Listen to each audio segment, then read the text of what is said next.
Hello बच्चों, मेरे प्यारे बच्चों, आज आप लोगों का इंटीग्रेशन प्रारंभ हो रहा है बच्चों जी। इंटीग्रेशन जो कि कैलकुलस का दूसरा पार्ट है, क्योंकि कैलकुलस को दो पार्टों में बांटा गया है बच्चों। सबसे पहले तो ये जानना चाहिए, कैलकुलस का फर्स्ट पार्ट आप लोग पढ़ चुके हैं और कैलकुलस का दूसरा पार्ट पढ़ने जा रहे हैं बच्चों। कैलकुलस का फर्स्ट पार्ट डिफरेंशियल कैलकुलस के नाम से जाना जाता है। क्या नाम से?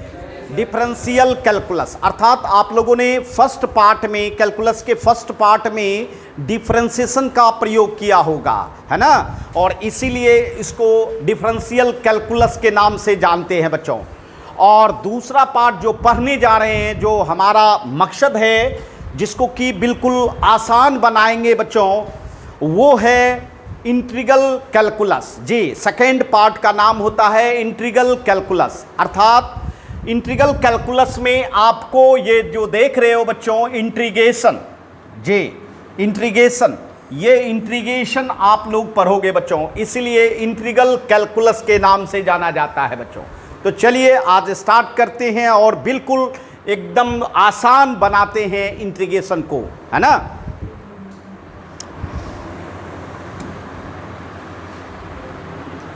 सबसे पहले हम लोग ये जानने का प्रयास करते हैं कि इंटीग्रल कैलकुलस में हम लोगों को किस पर ज़्यादा फोकस करनी है बच्चों।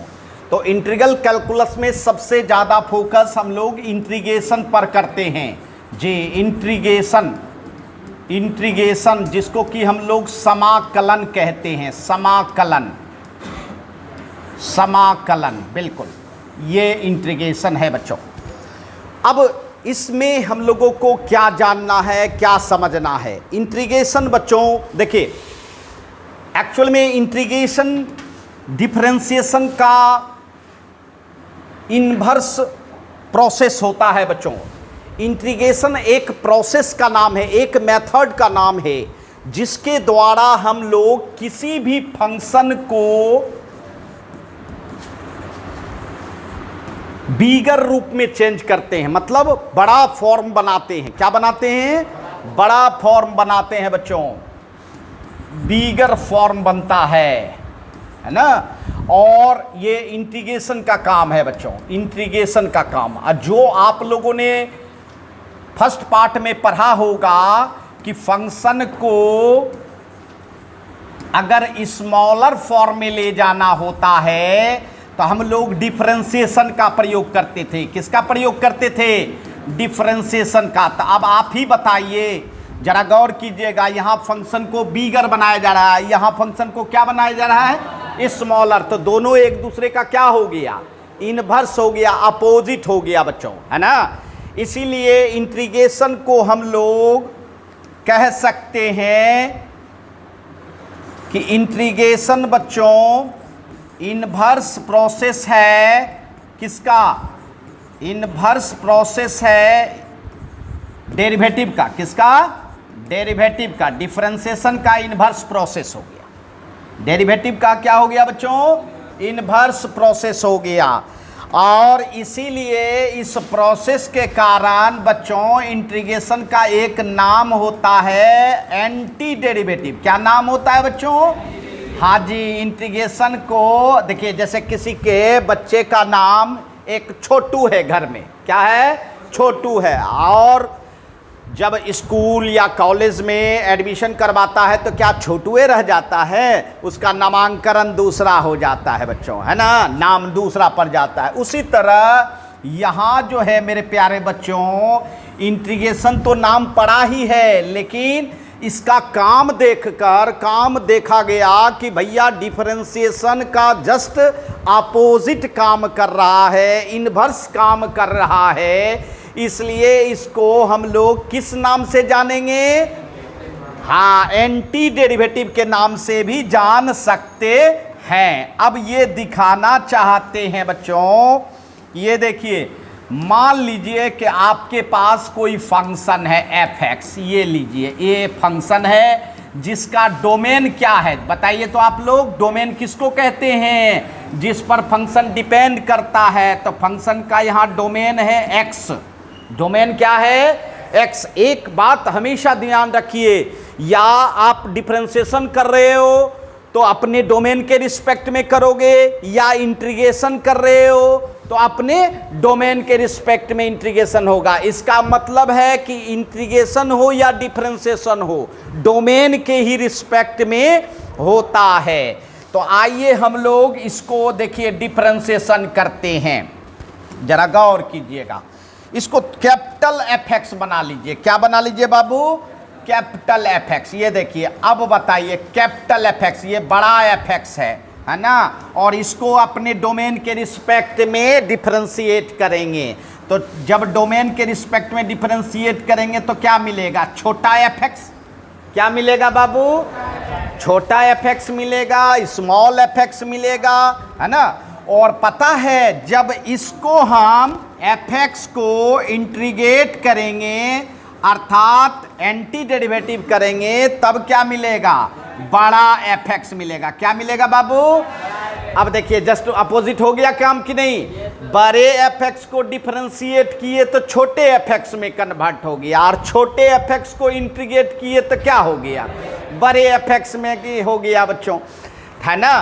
तो ये इंटीग्रेशन का काम है और डिफरेंशिएशन का काम है बच्चों। अब देखिए एक चीज और इसमें जोड़ते हैं। अगर कांस्टेंट, मान लो कोई कांस्टेंट है फंक्शन के साथ, तो उससे क्या फर्क पड़ता है? अगर कांस्टेंट प्लस में कर दिया जाए और उसका डिफरेंशिएशन किया जाए तो जीरो हो जाएगा। वो क्या हो जाएगा? जीरो हो जाएगा। और वही चीज अगर इंटीग्रेट करेंगे तो इसको क्या लिखना पड़ेगा? F X plus C D. तो ये जो सी होता है, ये जो मेरे प्यारे सी होता है, इसको अलग से नाम दिया गया है। इसका नाम इंटीग्रेशन कांस्टेंट के नाम से जाना जाता है। किस नाम से बच्चों? है ना। और इसका वैल्यू की आवश्यकता आपको नहीं है, क्योंकि ये आर्बिट्ररी कांस्टेंट के नाम से है। ये क्या है? और आर्बिट्ररी कांस्टेंट वही होते हैं जिसका कि आपको वैल्यू की आवश्यकता नहीं होती है और वैल्यू पता भी नहीं रहता है। मेरी बात समझ रहे हैं? तो इंटीग्रेशन में एक खासियत है कि सी को जोड़ना होता है। क्या करना होता है भाई? सी को जोड़ना होता है ना। देखे होंगे इसको जोड़ने से कोई फर्क पड़ा भी नहीं। मेरी बात समझ में आ गई? हाँ जी, है ना। बहुत सारे बच्चों को इस सी का पता नहीं चलता है कि ये सी लाया क्यों, है ना, कैसे आ गया, कहाँ से आ गया। तो ये देखिए आपके सामने हमने फंक्शन के साथ ही सी रखा। अब देखिए आप सब्जी बनाते हो, समझिएगा, सब्जी बनाते हो, किसी भी सब्जी को बनाते हो तो उसका जो ओल खोल रहता है उसको बाहर फेंकते हो कि नहीं, कि सब्जी में डाल देते हो? ऐसा तो नहीं है। कुछ मटेरियल बाहर एक्सटर्नल मटेरियल होता है, कुछ मटेरियल इंटरनल होता है। जो इंटरनल मटेरियल होता है उसका सब्जी बन जाता है, और जो एक्सटर्नल होता है वो बाहर फेंका जाता है। होता है कि नहीं? मेरी बात समझ में आ रही है? जैसे कि प्याज में पत्ते होते हैं, चारों तरफ पत्ते कवर होते हैं बच्चों, तो उस कवर को क्या करते हो? सब्जी में डाल देते हो क्या? नहीं। क्या करते हो? उसको बाहर फेंक देते हो, और जो इंटरनल चीज है उसका इस्तेमाल कर लेते हैं। तो यह बहुत जगह होता है बच्चों। उसी तरह यहां देखिए ये फंक्शन था ही, उसके साथ एक कांस्टेंट भी जोड़ दिए, और कांस्टेंट जोड़ने के बाद जब डीसी किया गया तो उस कांस्टेंट का डीसी ऐसे भी जीरो हो जाता है। कांस्टेंट का डीसी बच्चों सबको पता है कितना होता है? जीरो होता है। तो इसका मतलब कांस्टेंट तो ऐसे भी साफ हो गया आपका, ठीक है। तो एफ एक्स हुआ, और इस एफ एक्स का जब इंटीग्रेशन करेंगे तो क्या हो जाएगा भाई? क्या हो जाएगा?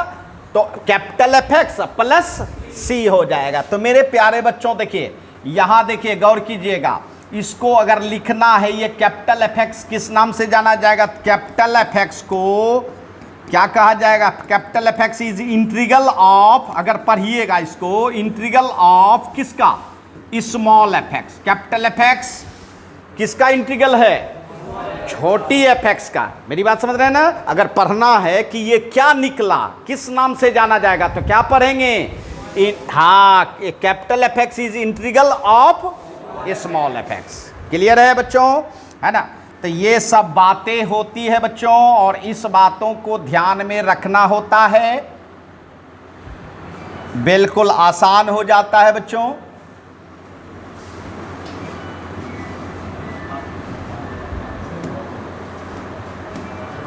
ठीक है, कोई परेशानी नहीं बच्चों। चलिए अब देखते हैं हम लोग, ये सब बेसिक चीज़ है, इस चीज़ को हम लोग देख रहे थे। अब ये बताना चाहते हैं कि हम लोग इसको जो है फार्मूला के रूप में कुछ लाएंगे, जैसे कि आपसे पूछना चाहते हैं, ये देखिए,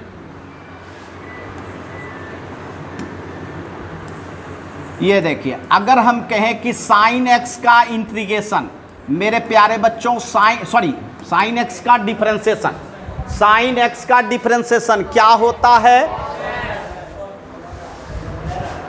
थोड़ा टच करो, टच कर दो,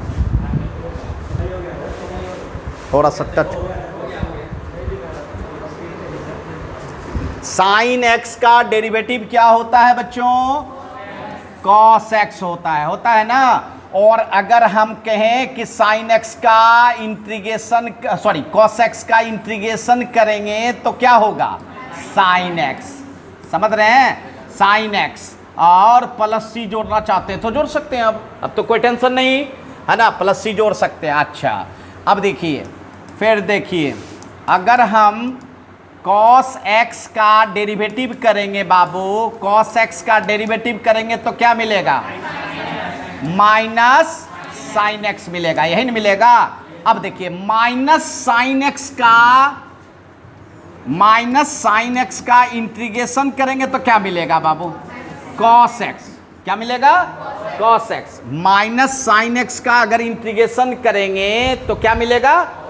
कॉस एक्स, है ना, प्लस सी। लेकिन हम चाहते हैं कि फंक्शन थोड़ा सा साफ सुथरा रहे, अर्थात माइनस हट जाए, अच्छा नहीं लगता है। तो इसलिए बच्चों, इस माइनस को अगर हटा के हम लोग उधर दे देंगे तो कोई परेशानी नहीं। ये देखिए, साइन एक्स, ठीक है, इसको इधर दे दिए तो कोई परेशानी होगी?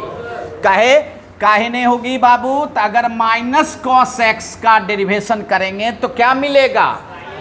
साइन एक्स मिलेगा। माइनस कॉस एक्स का डेरिवेशन करेंगे तो क्या मिलेगा? साइन एक्स मिलेगा। काहे माइनस लगा दीजिएगा तो ये माइनस आ जाएगा, माइनस माइनस क्या हो जाएगा? प्लस हो जाएगा। मेरी बात समझ रहे हैं? तो जी, इसको हम लोग इस नाम से भी जान सकते हैं, एंटी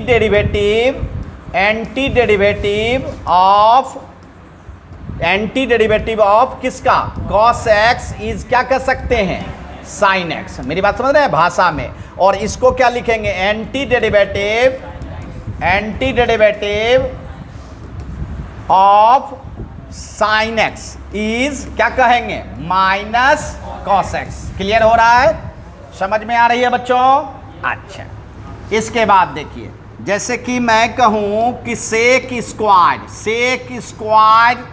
का अगर डिफरेंशिएशन किया जाए, सेक स्क्वायर कहते हैं बच्चों, टेन एक्स का अगर डिफरेंशिएशन करोगे तो क्या मिलेगा? 10x का डिफरेंशिएशन करोगे तो क्या मिलेगा? सेक स्क्वायर x मिलेगा ना बाबू? और यदि सेक स्क्वायर x का हम लोग इंटीग्रेशन करेंगे तो क्या मिलेगा? 10x plus c। क्लियर है? समझ में आ रहा है? जस्ट इनवर्स हो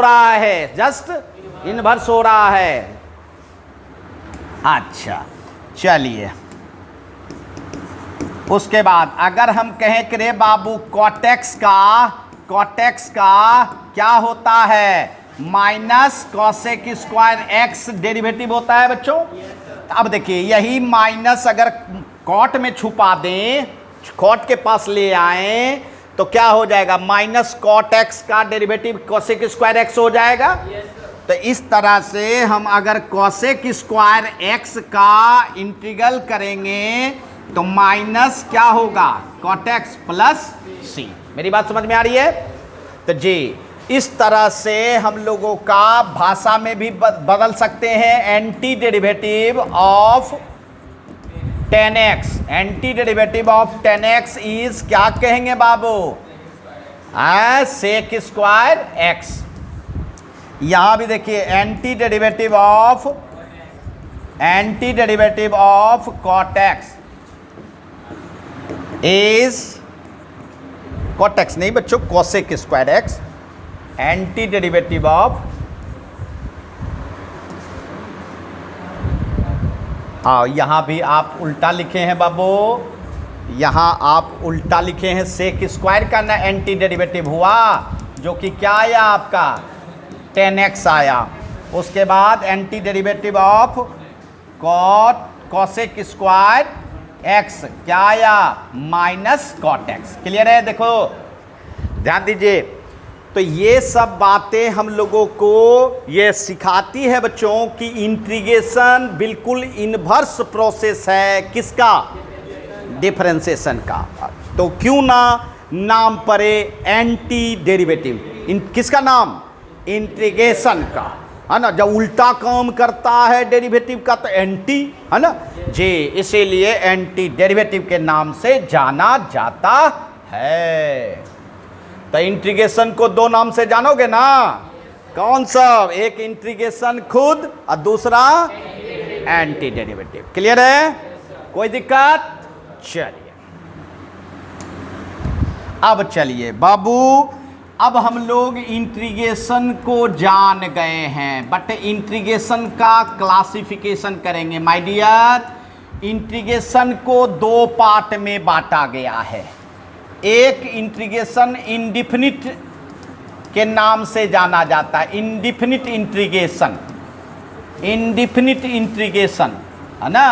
और दूसरा नाम है बच्चों डेफिनिट इंटीग्रेशन। दोनों को हम लोगों को बारी बारी से पढ़ना है। पहले तो दोनों को जानना है। देखिए इंडिफिनिट और डेफिनिट। इंडिफिनिट माने क्या होता है, अनिश्चित, जिस इंटीग्रेशन का निश्चित रिजल्ट नहीं हो, अर्थात वेरिएबल रूप में हो। किस रूप में हो?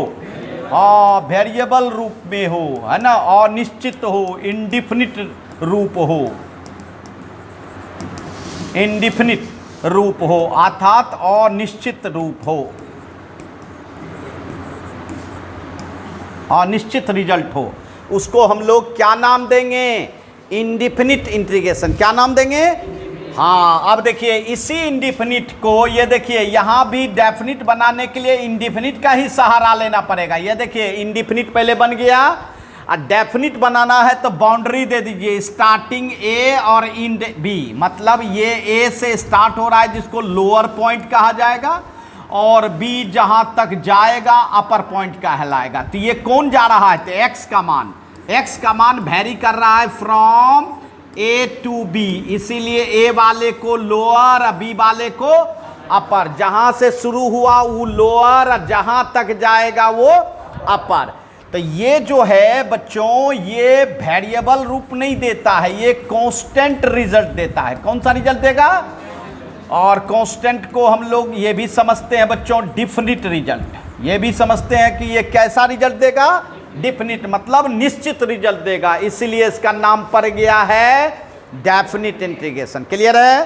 तो ये दोनों दो पार्ट में हम लोगों को पढ़ना है। तो सबसे पहला हम लोगों को पढ़ना है क्या, इंडेफिनिट। क्या पढ़ना है बच्चों? Indefinite integration.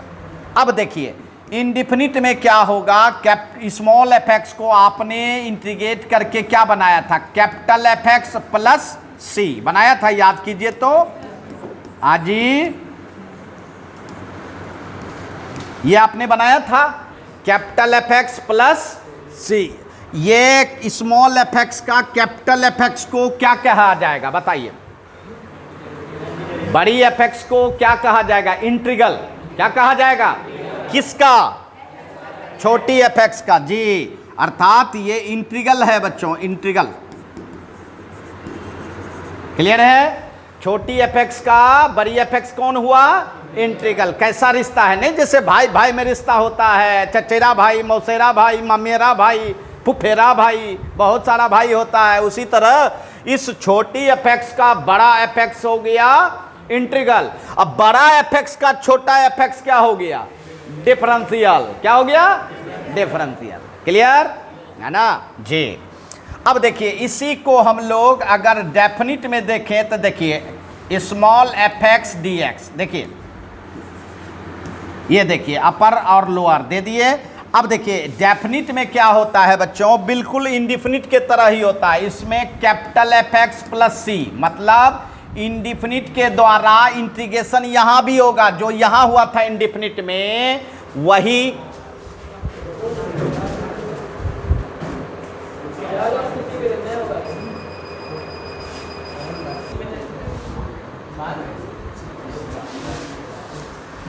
हाँ, तो डिफिनिट में बच्चों लोअर और अपर तो बंधा हुआ है, लेकिन इंटीग्रेशन जो है वह इंडिफिनिट के ही तरह करते हैं बच्चों। अर्थात कहने का तात्पर्य है बच्चों कि देखिए यहाँ कैपिटल एफ एक्स प्लस सी तो देंगे ही, इंडिफिनिट में किए थे, और लोअर अपर से इसको बांध देंगे, बांध दिए।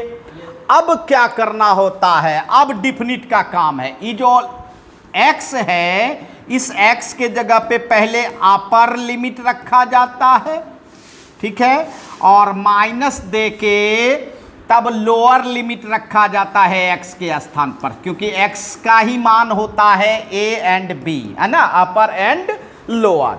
अब फिर ब्रैकेट को आप खोल दें तो आपका C समाप्त हो जाता है और बच जाता है F B minus F A. बोलिए, ये भी डिफिनिट रिजल्ट हुआ, ये भी डिफिनिट रिजल्ट हुआ। डिफिनिट में डिफिनिट घटाएंगे तो डिफिनिटे न होगा। तो तात्पर्य ये हो गया कि इनडिफिनिट इंटीग्रेशन में इनडिफिनिट रिजल्ट दे रहा है और डेफिनिट इंटीग्रेशन में डेफिनिट रिजल्ट है। क्लियर है बच्चों? तो चलिए अब हम लोग तैयारी करें।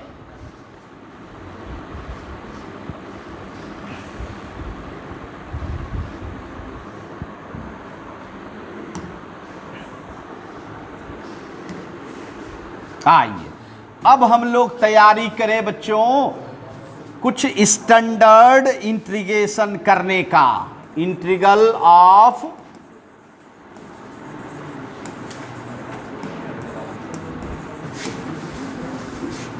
Standard function. स्टैंडर्ड फंक्शन समझते हैं आप लोग? जिस फंक्शन को आप लोग, है ना, हमेशा देखते हैं, हमेशा इस्तेमाल करते हैं, वो फंक्शन हमारा क्या होता है? स्टैंडर्ड होता है। उसी का हम लोग इंटीग्रल देखेंगे। और इंटीग्रल किसके थ्रू देखेंगे? तो डेरिवेटिव के थ्रू देखेंगे। किसके थ्रू? डेरिवेटिव। जैसे कि पहला, अब ये बताइए, पहला अलजबरा का आता है x पे पावर n, x पे पावर n, x पे पावर n अलजबरा है बच्चों। इसका इंटीग्रल निकालना हो तो पावर में +1 कर दो और जो पावर है वही नीचे लिख दो, है ना। तो ये इंटीग्रेशन हो जाएगा। और जानते हो इसका डिफरेंशिएशन करोगे ना तो ये आ जाएगा। क्लियर है? अब कंसेप्ट क्लियर है बच्चों? बिल्कुल। प्लस अगर c दे देते हो तो इंटीग्रेशन कांस्टेंट के रूप में आ जाता है बच्चों। ठीक है? अब क्लियर है? अब देखिए, इसके थ्रू अगर हमको किसी का कोई सवाल बनाना है, ये देखिए, देखिए इंटीग्रेशन करना है। जैसे x dx, यहां ध्यान दीजिए, x dx,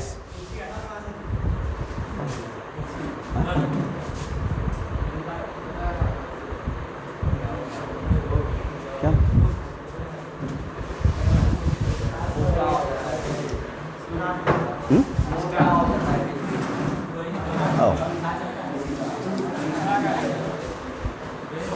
x dx, ये देखिए x पर कितना पावर है बाबू? 1। तो इसका इंटीग्रेशन करेगा तो 1 + 1 बाय 1 + 1 प्लस c कितना हो जाएगा? x²/2 plus c। ठीक है? फिर देखिए, अगर x² रहेगा तो क्या होगा बताओ? x पे पावर 2 + 1 बाय 2 + 1 प्लस c, अर्थात x³/3 प्लस c। ठीक है? तो इस तरह से हम लोग का होता है बच्चों। उसके बाद देखिए इंटीग्रेशन x पे पावर -1 है dx। देखिए तो इसका इंटीग्रेशन करके क्या होगा? x पे पावर -1 + 1 बाय -1 + 1 प्लस कितना? c, अर्थात x पे पावर 0/0 प्लस c। ये तो खतरा है जी। अरे ये तो इन्फिनिटी हो गया बाबू। इसका मतलब है ये इंटीग्रेशन नहीं हुआ। हाँ, क्यों नहीं हुआ माय डियर? देखिए, इसको अगर देखा जाए तो 1/x होता है ना। क्या होता है? x पे पावर -1 को क्या लिखा जा सकता है? 1/x। 1/x किसका डेरिवेटिव है याद करो, log x का। किसका है? इसका मतलब है 1/x वाले फंक्शन के लिए स्पेशली बना हुआ है log x, इसीलिए इस अलजेब्रिक फार्मूला का इस्तेमाल नहीं हो पाया। मेरी बात समझ रहे हैं ना? और हम लोग देखेंगे स्टैंडर्ड फॉर्म में ही कि 1/x का इंटीग्रेशन क्या होता है, log x। मेरी बात समझ में आ गई? इसलिए इस अलजेब्रिक फार्मूला के थ्रू x पे पावर -1 का नहीं होगा, तो किसका होगा? और किसी भी पावर का हो जाएगा। देखिए आपके सामने x पे पावर -2 करेंगे तो उसका इंटीग्रेशन हो जाएगा। बोलिए क्या होगा? x पे पावर -2 + 1 बाय -2 + 1 + c। बोलिए कितना हो गया? है ना? इसका मतलब है -1/x + c। देखिए ये हो गया आपका इंटीग्रेशन। ठीक है? अच्छा बोलिए x पे पावर अगर -3 करे तो होगा? हाँ आप लोगों से भी हो जाएगा। चलिए बहुत अच्छा। x पे पावर -3 + 1 जल्दी से बनाइए और देखिए -2 + c, अर्थात इसको अगर लाना चाहते हैं तो 1/2x² + c। क्लियर है बच्चों? तो इस तरह से अलजेब्रिक फंक्शन का इंटीग्रेशन हम लोग माइनस है ना, इंटीग्रेशन हम लोग कर पाते हैं। क्लियर है? कहीं कोई दिक्कत नहीं? चल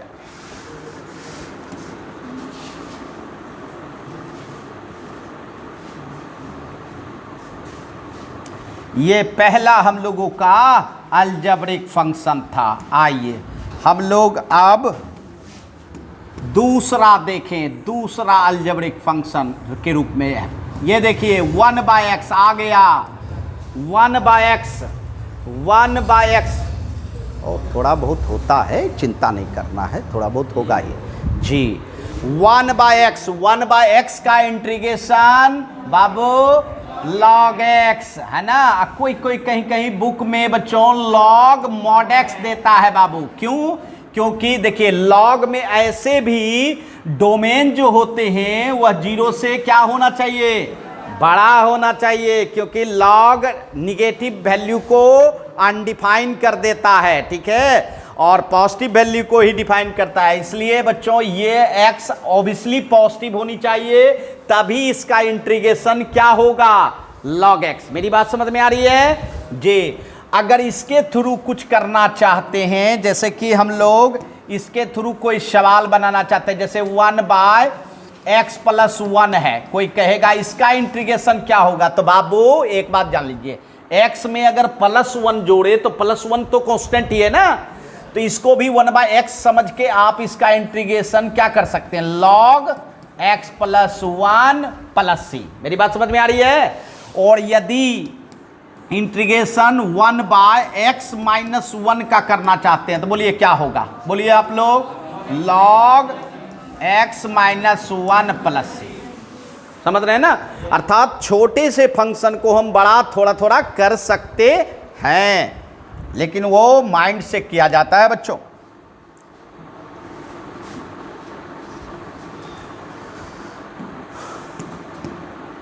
अब आइए तीसरा है बच्चों, तीसरा जो कि सबसे थेथर फंक्शन है। जानते हैं थेथर किसको, कौन सा फंक्शन है हमारे मैथमेटिक्स में?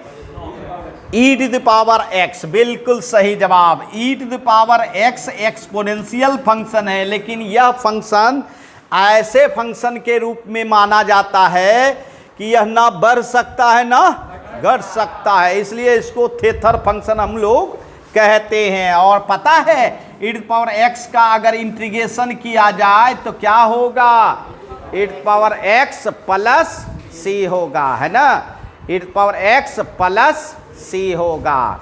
ठीक है?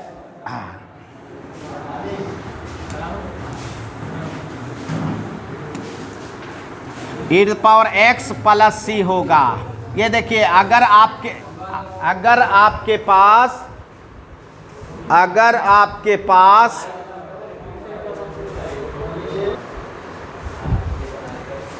अब देखिए e टू पावर x का इंटीग्रेशन क्या कर पाए आप लोग, e to power x plus c।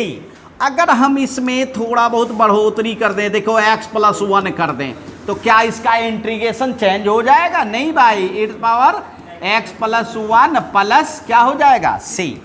ठीक है, इंटीग्रेशन x माइनस 2 रहेगा तो क्या होगा बाबू, बोलिए, e to power x minus 2 plus c। Clear है? क्योंकि कांस्टेंट को प्लस या माइनस करने से कोई फर्क, क्योंकि आपको पता ही है ना उसका डेरिवेटिव जीरो हो जाता है, डिफरेंशिएशन क्या हो जाता है, जीरो हो जाता है। क्लियर है? तो ये आपका तीसरा हुआ। अब चौथा नंबर है जनरल एक्सपोनेंशियल, अर्थात a to the power x। a मतलब हुआ कुछ भी हो सकता है, 1 2 3 4, कोई भी कांस्टेंट हो सकता है भाई, एक जनरल कांस्टेंट है।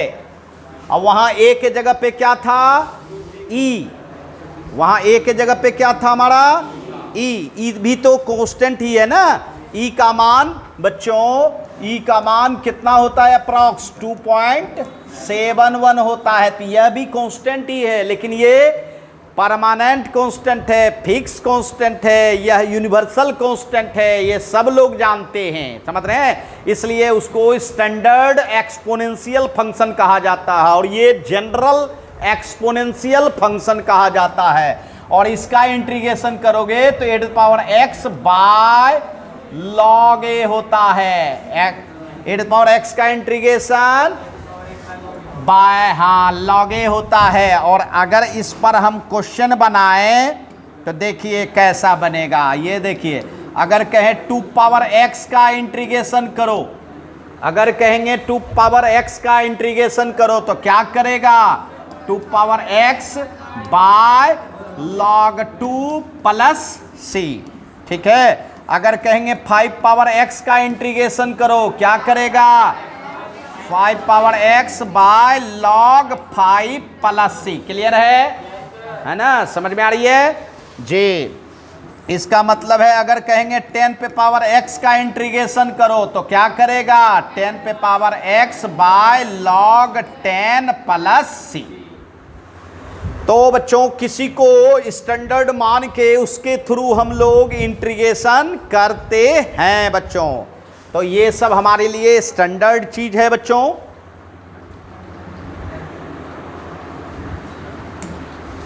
आइए अब हम लोग 5 नंबर जाने, 5 नंबर स्टैंडर्ड, 5 नंबर जाने, 5 नंबर जानेंगे ट्रिगोमेट्री का। बताइए साइन एक्स, साइन एक्स का इंटीग्रेशन आप लोग क्या जानते हो भाई, माइनस कॉस एक्स प्लस सी। हम लोग एक्सपेरिमेंट भी किए थे।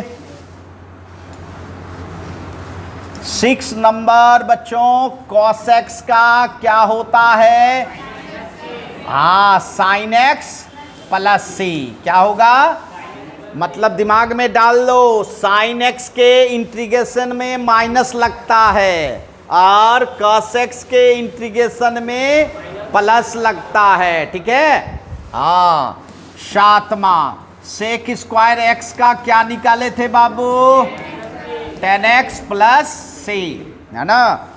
उसके बाद कॉसेक स्क्वायर एक्स के इंटीग्रेशन में क्या जानते हैं, माइनस कॉट एक्स प्लस सी। और सेक एक्स इंटू 10x के इंटीग्रेशन में क्या हो सकता है बाबू, सेक एक्स प्लस सी। जस्ट उल्टा, डिफरेंशिएशन का उल्टा, सेक एक्स का डिफरेंशिएशन यही होता है, सेक एक्स इंटू 10x।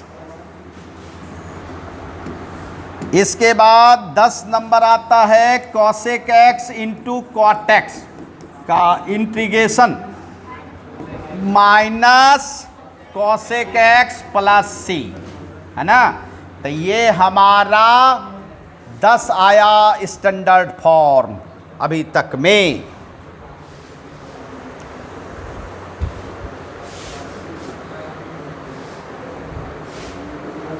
क्लियर है?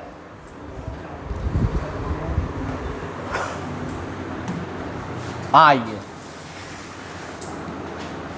अब 11 नंबर देखिए, 11 नंबर से 4 ऐसे इंटीग्रेशन को आपको जानना है जो कि ट्रिगोमेट्री का तो है, बट वह बड़ी कठिनाई से इंटीग्रेशन होता है। और एक मेरी जुबान समझ लो, जिस फंक्शन का इंटीग्रेशन कठिनाई से होता है उसके इंटीग्रल में लॉग निश्चित लगता है ना? क्या लगता है बच्चों? लॉग निश्चित लगता है। जैसे कि 1/x, याद होगा दूसरा नंबर में हम लोग एक लिखे थे ना, 1/x, जिसका कि इंटीग्रेशन हम अलजेब्रिक फंक्शन के द्वारा करना चाह रहे थे, नहीं हुआ, और मुझे पता चला कि इसका इंटीग्रेशन क्या होता है जी, log x। तो लॉग आया कि नहीं? हाँ जी। उसी तरह 10x होता है, ट्रिगोमेट्री में 10 होता है बच्चों, 10, बिल्कुल ट्रिगोमेट्री में 10 होता है। 10 का इंटीग्रेशन बड़ी कठिनाई से होता है, और क्या होता है पता है? log sec x plus c। और मैं बता देना चाहता हूं, आपका रूल नहीं बदला है। अगर इसको डिफरेंशिएट करोगे, ये देखो, log sec x का डिफरेंशिएशन करेगा तो क्या होगा? 1/sec x। sec x का क्या होता है? sec x इंटू 10x, और c का 0। बताओ sec x कैंसिल, कितना बच गया? 10x बचा। इसका मतलब है रूल नहीं बदला है, रूल नहीं बदला है ना? रूल वही है बच्चों। तो इसीलिए कहा जाता है बच्चों कि 10x का इंटीग्रेशन करेंगे तो log sec x plus c। और पता है इसको एक और रूप दे सकते हैं, जैसे sec को अगर cos में बदलेंगे तो इसको लिखा जाता है minus log cos x plus c। ठीक है, minus log cos x plus c। Actual में होता क्या है? तो log, देखिए, log sec x है, इसी sec x को क्या करता है बाबू? 1/cos कर देता है, कर दिया। अब इस cos को पावर -1 लिख सकता है ऊपर ले जाके, और -1 आगे ले आएगा तो -1 log cos x, अर्थात क्या हो गया? माइनस log cos x नहीं हो गया? देखिए, माइनस log cos x मतलब log sec x को ही लिखा जाता है minus log cos x। Clear? उसके बाद 12 नंबर हमारा cot x आता है बच्चों, cot x। ये इसका भी इंटीग्रेशन आपको थोड़ी परेशानी से निकाला जा सकता है बाबू।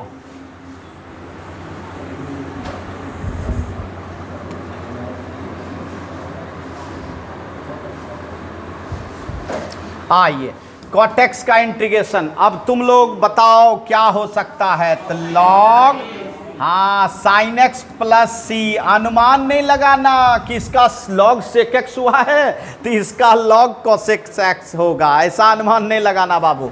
log sin x होता है, और दूसरे पहलू में देखा जाए तो minus log cosec x plus c होता है। क्लियर है ना? इसके बाद ये सब आपका स्पेशल फंक्शन है। इसके बाद अगर देखा जाए sec x का इंटीग्रेशन जांचना है तो इसको डिफरेंशिएट कर लो और ये मिल जाएगा तुम्हें। क्लियर? sec x का होता है बच्चों log sec x plus 10x plus c। ये देखिए, log sec x plus 10x plus c। अब पता है इसको आप दूसरे रूप में भी लिख सकते हो, log 10 π/4 plus x/2 plus c। log 10 π/4 plus x/2 plus c। ये तो देख रहे हो, इस ट्रिगोमेट्री को एक्सपेंड करके 10 में ले आया, बस फॉर्म बदल गया। और 14 नंबर है जो cosec x का होता है बच्चों, cosec x का। ये 4 जो होता है cosec x का integration log cosec x minus cot x plus कितना? c। बट आपको पता रहनी चाहिए कि इसको भी शॉर्ट में लिखा जा सकता है, log 10x/2 आना प्लस c। तो ये जो हमारा चारों है, ये चारों हमारा बहुत ही जबरदस्त इंटीग्रेशन है बच्चों। 10x का टेन एक्स का, कॉट एक्स का, सेक एक्स का एंड कॉसेक एक्स का।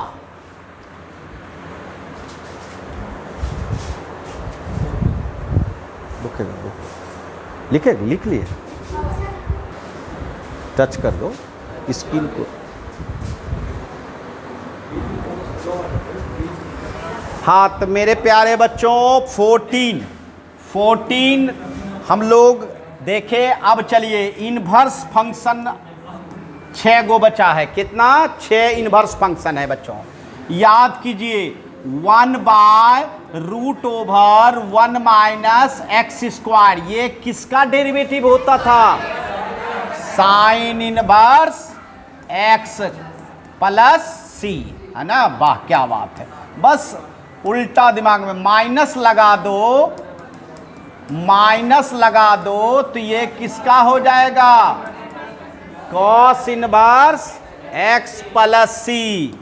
और 1/1 प्लस एक्स स्क्वायर देख लो तो tan इनवर्स एक्स प्लस सी होगा, है ना। माइनस लगा दो क्या हो जाएगा? कॉट इनवर्स एक्स प्लस सी। 1/x√x स्क्वायर माइनस 1 देखा जाए तो ये सेक इनवर्स एक्स का डेरिवेटिव है ना। और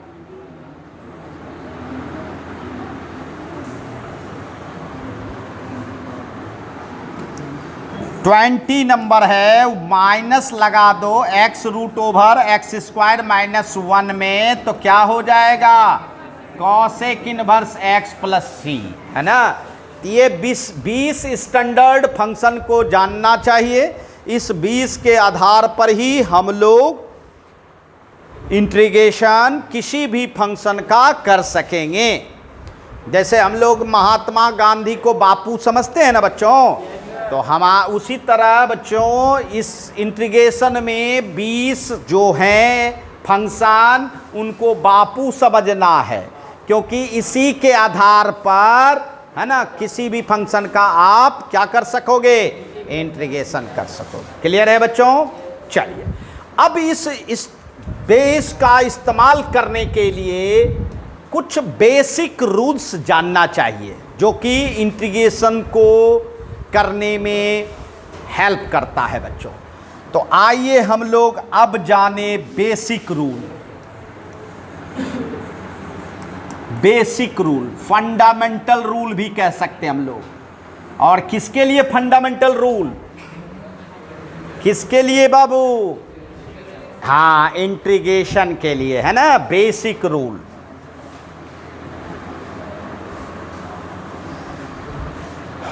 देखिए, बेसिक रूल है कि जैसे कि फर्स्ट बेसिक रूल बताना चाहते हैं बच्चों। फर्स्ट बेसिक रूल कहता है अगर इंटीग्रेशन करना है dx का, किसका इंटीग्रेशन करना है? dx का, तो क्या होगा?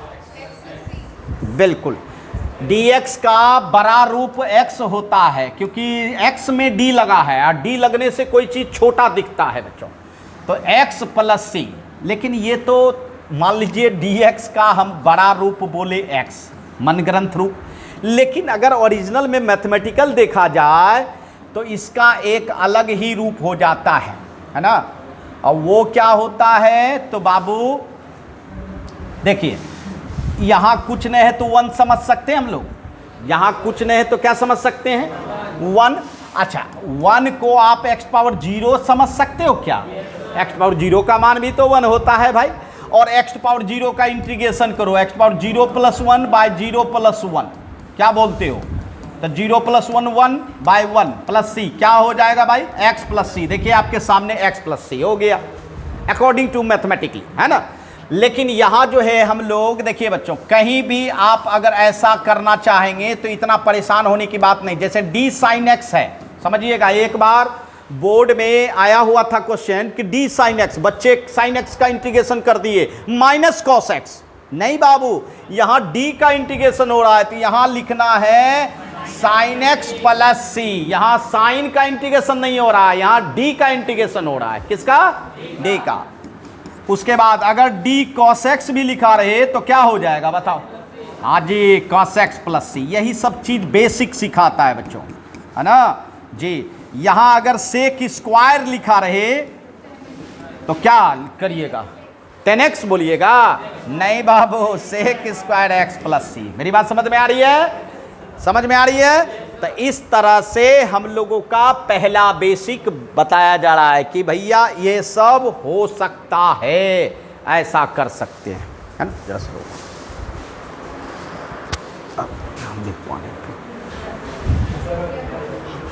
हाँ, तो ये हम लोगों का बेसिक रूल नंबर 1 था बच्चों। आइए बेसिक रूल नंबर 2 पर नजर दें। इंटीग्रेशन का बेसिक रूल नंबर 2 क्या कहता है? कहता है बच्चों कि integration F x D x, समझना है बाबू, एफ एक्स डी एक्स। अब देखिए यहां पहले फंक्शन है आपके सामने एफ एक्स और डी एक्स भी है, और इस बेसिक 1 में क्या था? सिर्फ dx था। क्या था? सिर्फ dx, मतलब dx का ही इंटीग्रेशन करना था। और यहां आपको किसका इंटीग्रेशन करना है? fx का। और किसके रिस्पेक्ट में करना है? तो x के रिस्पेक्ट में, वो इसीलिए dx दिया गया है। तो यहां fx, स्मॉल fx का इंटीग्रेशन कैपिटल fx प्लस करते हैं, और किस में करते हैं? यही है इंडिफिनिट इंटीग्रेशन का, इंडिफिनिट इंटीग्रेशन का जिसकी शुरुआत हो चुकी है बच्चों, है ना। यही है इंडिफिनिट इंटीग्रेशन का फॉर्मेट, कि किसी भी स्मॉल एफ एक्स का इंटीग्रेशन आप क्या कर सकते हो? कैपिटल एफ एक्स प्लस सी। अब जैसे देखिए इंटीग्रेशन एक्स डी एक्स है बाबू, आप x to power 1 plus 1 by 1 plus 1 plus क्या कर देते हो? C. X square by 2 plus c. E to power x रहता है तो इसका इंटीग्रेशन क्या कर देते हो? E to power x plus c. Sine x रहेगा, साइन एक्स रहेगा, साइन एक्स रहेगा, तो इसका इंटीग्रेशन क्या कर देगा? Minus cos x plus c. देखिए ये साइन एक्स का अब हो रहा है ना इंटीग्रेशन, वहां तो नहीं हो रहा था। उसके बाद अगर हम कहें कि 1 by root under 1 minus x square का इंटीग्रेशन करो, क्या करेगा? Sine inverse x plus c. समझ रहे हैं? तो इस तरह से हम लोगों का फंक्शन का इंटीग्रेशन हो रहा है। किसका हो रहा है बाबू? फंक्शन का इंटीग्रेशन हो रहा है। क्लियर है? ये बेसिक रूल नंबर 2 फॉर्मेट बनाता है बच्चों इंडिफिनिट इंटीग्रेशन के लिए।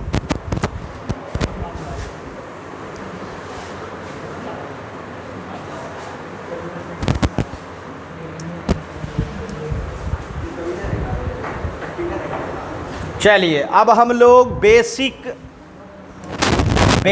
रूल नंबर 3 देखें। बेसिक रूल नंबर 3 देखें। बेसिक रूल नंबर 3 देखें। बेसिक रूल नंबर 3 क्या कहता है? अगर कोई कांस्टेंट फंक्शन के साथ मल्टीप्लाई में हो, समझिएगा, अगर कोई कांस्टेंट कोई है, देखिए तो कौन कांस्टेंट है? k है। k जो है बच्चों यहाँ वो कांस्टेंट है ना, अचर राशि। तो क्या करता है? इंटीग्रेशन कहता है कि मैं कांस्टेंट का इंटीग्रेशन नहीं करता हूं, उसे बाहर कर दो, तो बाहर कर दो जे, है ना। और तब किसका इंटीग्रेशन करोगे? तो स्मॉल एफ एक्स का जो इंटीग्रेशन होता है वो प्लस इंडिफिनिट के साथ सी इंटीग्रेशन कांस्टेंट लगता है। ये नहीं कि कांस्टेंट पहले से आ गया है भाई अब नहीं देना है, ये हमेशा दिया जाएगा इंडिफिनिट इंटीग्रेशन में। क्लियर है? हाँ, जैसे कि देखिए अगर कहेंगे 2x, समझिएगा, यहाँ बताओ कांस्टेंट कौन है? 2 है। कांस्टेंट 2 है तो 2 बाहर निकलेगा, किसका इंटीग्रेशन करेगा? x का करेगा। क्या करेगा? 1 है पावर, तो 1 plus 1 by 1 plus 1 plus c, मतलब 2x square by 2 plus c. 2 cancel कितना हो गया? है ना, ये हो गया बाबू।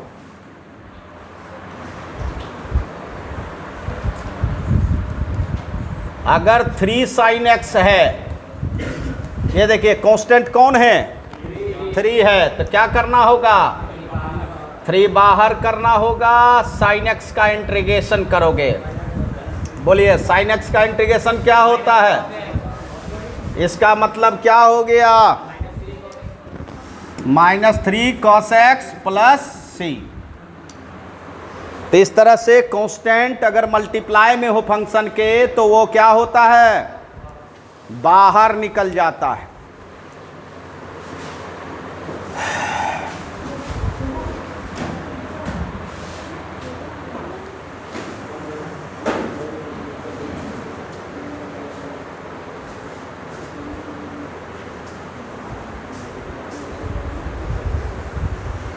नहीं हुआ बोतल,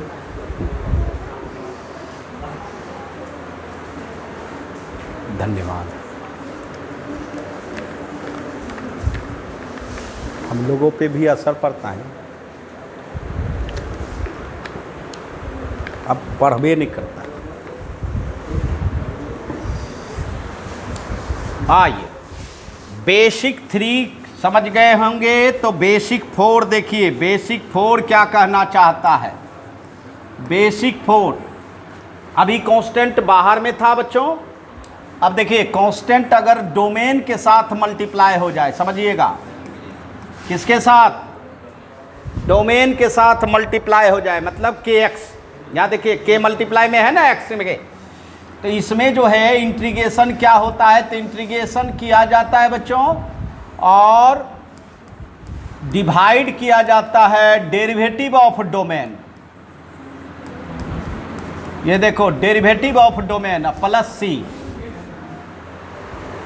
derivative of domain plus c, मतलब डेरिवेटिव किसका करना होगा, के एक्स का। के एक्स का डेरिवेटिव क्या होता है, के एक्स का डेरिवेटिव का एक्स का तो 1 हो जाता है ना। इसका मतलब हुआ कि एफ एक्स, एफ के एक्स, सॉरी एफ के एक्स बाय क्या हो जाएगा, के प्लस सी। इसका मतलब है कि ये भी कह सकते हो आप डायरेक्टली, अगर डोमेन में मल्टीप्लाई में है तो उससे क्या हो जाएगा, डिवाइड हो जाएगा। उससे क्या हो जाएगा बाबू, डिवाइड हो जाएगा, है ना। जैसे कि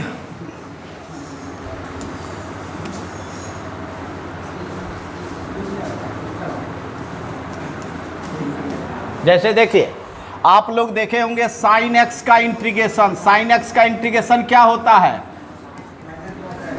प्लस सी। लेकिन यही कहेंगे साइन 2x का इंटीग्रेशन करना है, क्या करोगे, बाय 2x का डेरिवेटिव 2 होता है तो 2 से डिवाइड हो जाएगा, प्लस सी। अगर साइन 3x का डेरिवेटिव करना है, बोलो क्या होगा, -cos 3x bye 3 plus c. समझ रहे हैं, ये हो जाता है बच्चों बेसिक रूल नंबर 4।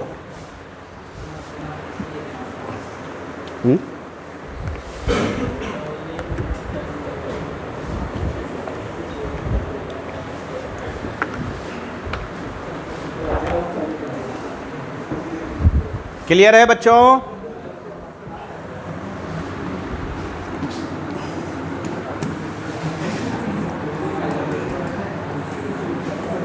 अब देखिए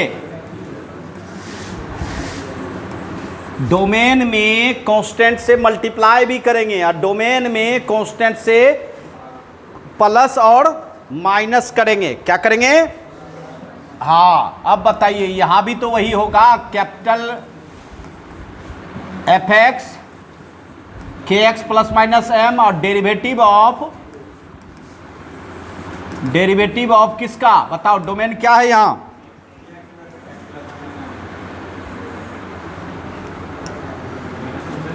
बोलिए के एक्स प्लस माइनस एम। अब बताओ के एक्स प्लस माइनस एम का डेरिवेटिव क्या होगा, बोलिए इसका अगर डेरिवेटिव करोगे तो क्या होगा, सिर्फ के होगा। क्या होगा, के होगा। इसका मतलब है कि प्लस माइनस से कोई फर्क नहीं पड़ता है, के से ही डिवाइड होता है। किससे डिवाइड होता है?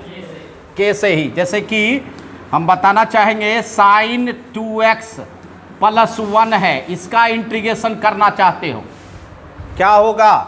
माइनस कॉस 2x प्लस ना 2x प्लस 1 का डिफरेंशिएशन 2 से डिवाइड कर देना प्लस c। ठीक है। कॉस 3x माइनस 2 है, बताओ इसका इंटीग्रेशन क्या होगा? साइन 3x माइनस 2 बाय कितना? 3 प्लस c। 3x माइनस 2 का डिफरेंशिएशन 3, 2 का तो 0 हो जाएगा। सेक स्क्वायर 5x प्लस 4 का इंटीग्रेशन बताओ। सेक स्क्वायर x का इंटीग्रेशन क्या होता है? 10, तो 10 5x प्लस 4 और डिवाइड कितना? 5x प्लस 4 का डिफरेंशिएशन 5 प्लस c। इसका मतलब है प्लस और माइनस से कोई फर्क नहीं पड़ता है बच्चों। अभी जैसे देखिए एक तो ऐसा हम बताना चाहेंगे, ये देखिए जैसे कहेंगे 2x प्लस 5 पर होल स्क्वायर का इंटीग्रेशन करो, बच्चा a plus b whole square करने लगे? बिल्कुल नहीं। देखिए यहाँ 5 कांस्टेंट है, 2 कांस्टेंट है, अगर 2 और 5 को भूल जाइएगा तो ये तो x स्क्वायर का इंटीग्रेशन हो जाएगा। नहीं, और x स्क्वायर का इंटीग्रेशन जैसे करते हो करो। 5 पर 2 प्लस 1 बाय कितना? 2 प्लस 1 करेगा, लेकिन फिर इसका 2x प्लस 5 का डिफरेंशिएशन क्या होगा? सिर्फ 2, मतलब x के मल्टीप्लाई में 2 है, वही 2 बचेगा, तो 2 से आपको क्या करना चाहिए? डिवाइड करना। जैसे यहाँ 2 से डिवाइड किए, 3 से डिवाइड किए, 5 से डिवाइड किए, उसी तरह यहाँ किससे डिवाइड करना है? 2 से, और आपका इंटीग्रेशन हो जाएगा। अभी बोलिए कितना हल्का हो गया? ax प्लस बी हो क्यूब का इंटीग्रेशन करना है, बोलिए क्या करिएगा? ax प्लस a और b कांस्टेंट है बाबू, तो क्या होगा इंटीग्रेशन? ax प्लस b पर पावर 4 बाय कितना? 4, और x के मल्टीप्लाई में क्या है? तो a से डिवाइड करेंगे प्लस c।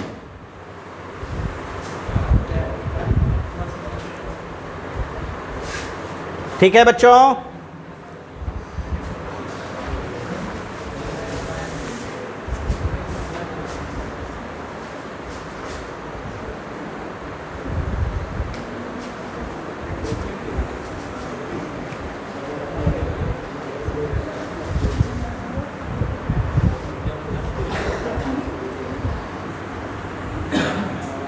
ये बेसिक रूल नंबर हम लोगों का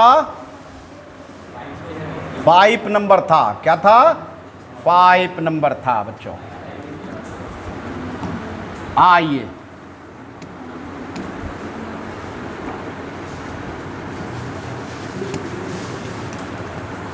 बेसिक रूल नंबर 6। अब इंटीग्रेशन को छोटे छोटे बातों से डर लगता है, उस बातों को हम लोगों को ध्यान में रखना होगा। देखिए ये जो है कहता है कि अगर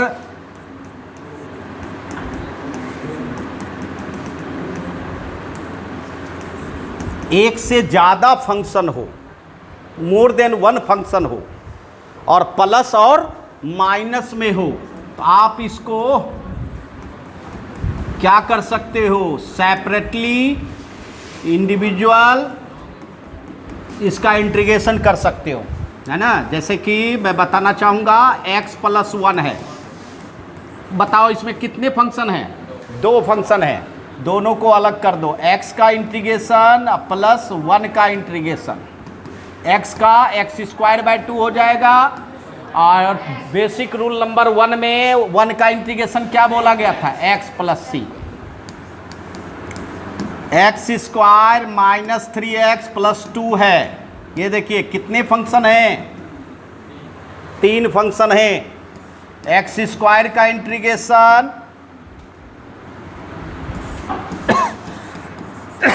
3x का इंटीग्रेशन और फिर 2dx का इंटीग्रेशन। ठीक है, अब यहाँ देखो एक्स स्क्वायर का इंटीग्रेशन क्या होगा, x³/3 और 3 बाहर आएगा और x का इंटीग्रेशन क्या करेगा, 3 तो बाहर आ जाता है इंटीग्रेशन से, कांस्टेंट है ना। यहाँ देखिए 2 बाहर आ जाएगा, dx का इंटीग्रेशन x+c, अर्थात प्लस और माइनस में रहे तो सेपरेटली आप उसको इंटीग्रेट कर सकते हो।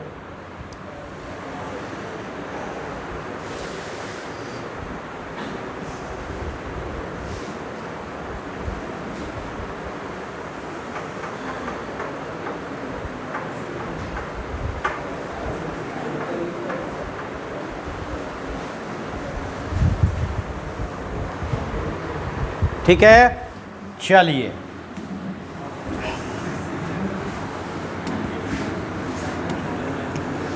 Basic rule number 7, basic rule number 7,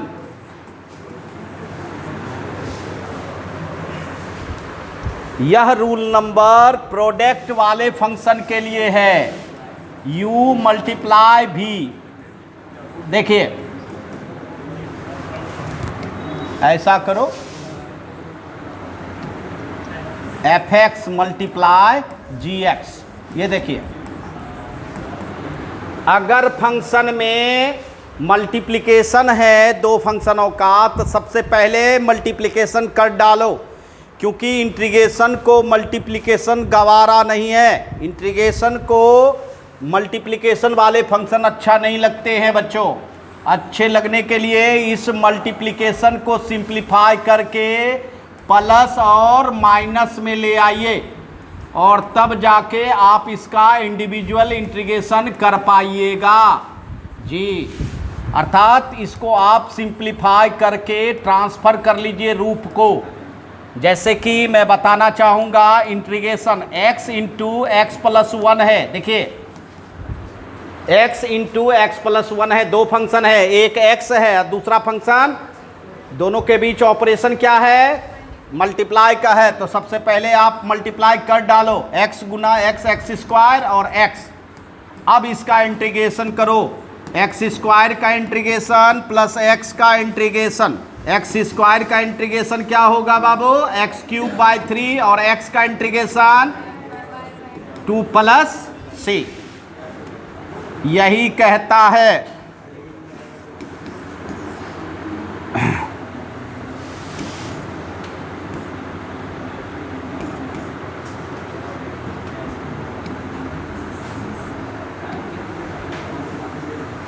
जैसे देखो sine x into cos x, ये देखो sine x into cos x, ये मल्टीप्लाई में है दोनों फंक्शन। अभी इंटीग्रेशन नहीं होगा जब तक कि इसको हम लोग प्लस या माइनस में नहीं ले आए, है ना।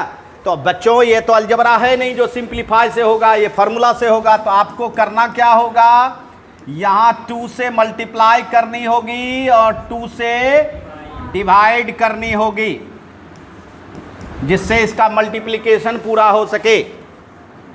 जब ऐसा करोगे तो आपको पता है ये 2 sin x into cos x, 2 sin a into cos a, trigonometry में क्या होता है बाबू, sin 2a, sin 2a।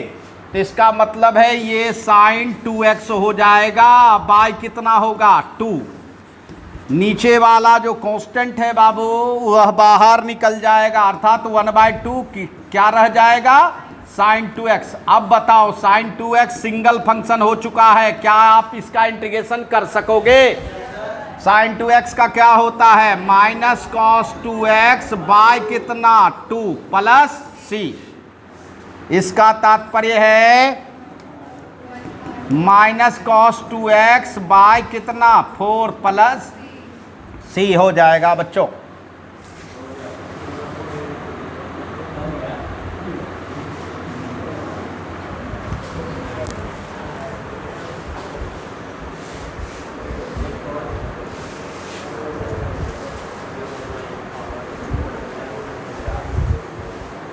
ठीक है। अब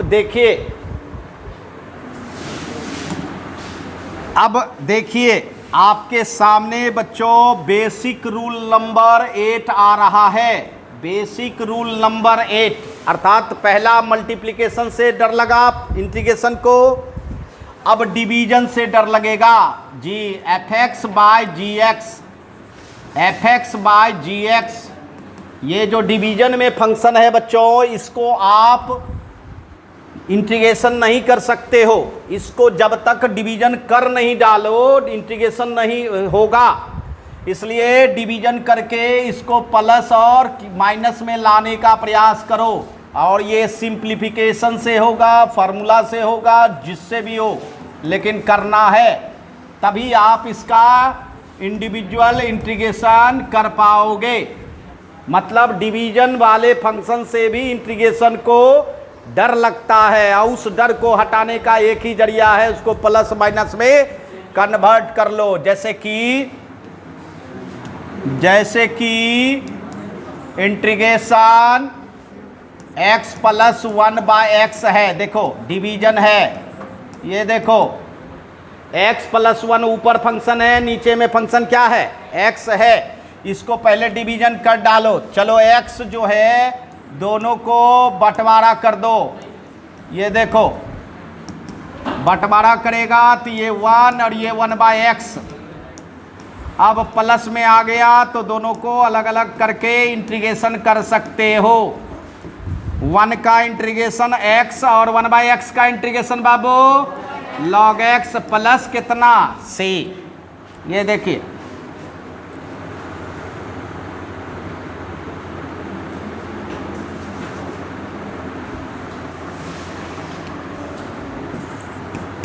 integration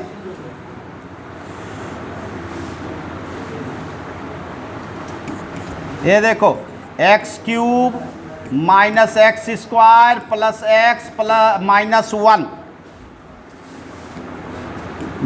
one by x minus 1 dx। अब बताओ कैसे डिवीजन करोगे। हाँ, इसमें कोशिश कीजिए कि अगर ऊपर वाले फंक्शन में नीचे वाला फंक्शन आ जाए तो कैंसिल हो जाएगा और तब आप इंटीग्रेशन कर सकते हो। अदरवाइज नीचे वाले से नहीं हो ऐसा तो नीचे वाले से डायरेक्ट क्या कर देंगे, डिवाइड कर देंगे, है ना, डिवाइड कर देंगे, तब जाके करेंगे इंटीग्रेशन। ये देखिए इसमें लीजिए, देखिए x square common x minus, बड़ी अच्छी सवाल है बच्चों ये। अब प्लस 1 कॉमन एक्स माइनस 1 बट्टे x minus 1 dx।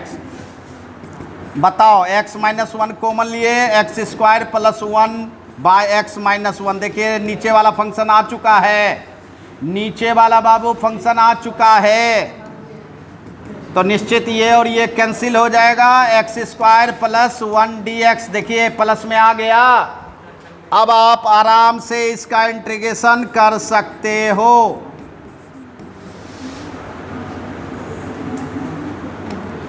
X square का इंटीग्रेशन एक्स क्यूब बाय 3 और 1 का इंटीग्रेशन एक्स प्लस c।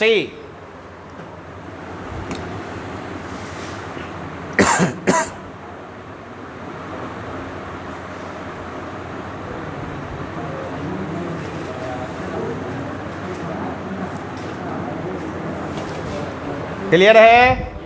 यह बेसिक रूल नंबर 8 था।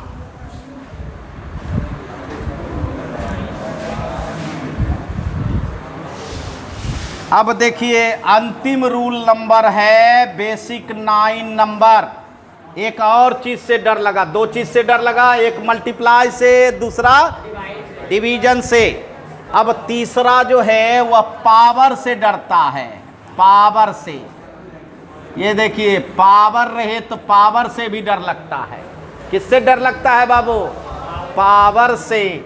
तो इस पावर को हटाना पड़ेगा और इसको लाना पड़ेगा किसमें, प्लस और माइनस में। पावर को सिंप्लीफाई करके हटाइए जैसे भी हो, है ना, हटा के तब जाके आप इंटीग्रेशन कर सकते हो। मेरी बात समझ रहे हैं ना। जी, तो इसका मतलब है कि पावर से भी डर लगता है। तो चलिए पावर के रूप में देखें।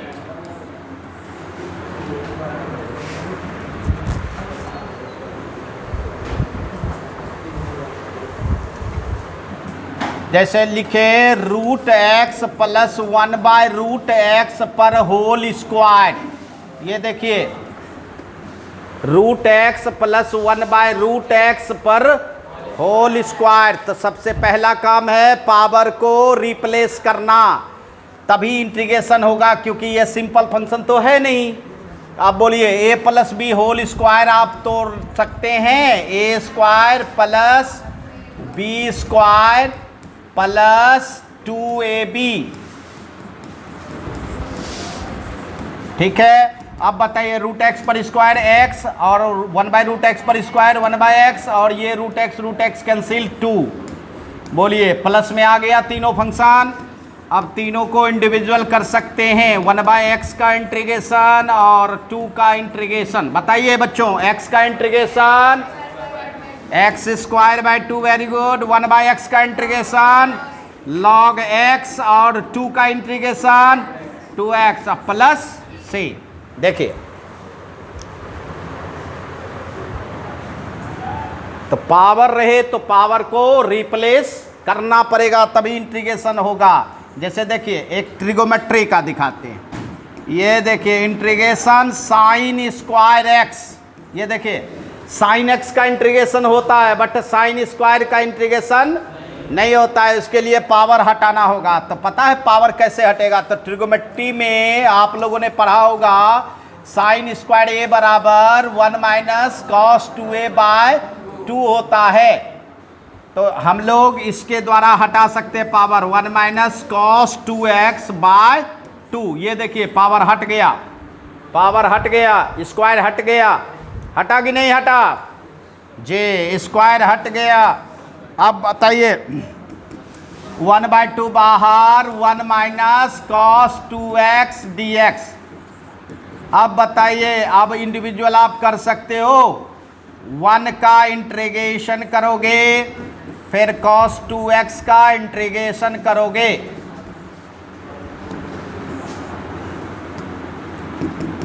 बोलिए 1 का इंटीग्रेशन x cos 2x का बाबू /2 है ना, प्लस c 1/2 अगर मल्टीप्लाई कर देगा तो x/2 minus sign 2x/4 plus c। मेरी बात समझ में आ रही है? तो ये आपका जो है बेसिक रूल नंबर 9 है। तो इस 9 रूल के द्वारा आप 20 रिजल्ट जो आप लोगों ने देखा है उसका इस्तेमाल कर सकते हैं। क्लियर है? तो जी इस बेसिक रूल का आप लोग सवाल में इस्तेमाल करेंगे। तो 9 बेसिक रूल है जिसके द्वारा हम लोग किसी भी फंक्शन का इंटीग्रेशन कर सकेंगे। बच्चों मेरी बात समझ रहे हैं? तो जी आज हम लोगों का इंटीग्रेशन का फंडामेंटल हुआ बच्चों, है ना। नेक्स्ट जो है आप लोग बच्चों इंटीग्रेशन बना सकते हैं और मैं भी आपको प्रैक्टिस करवाऊंगा नेक्स्ट क्लास में, है ना। जे एक्सरसाइज 7.1 NCERT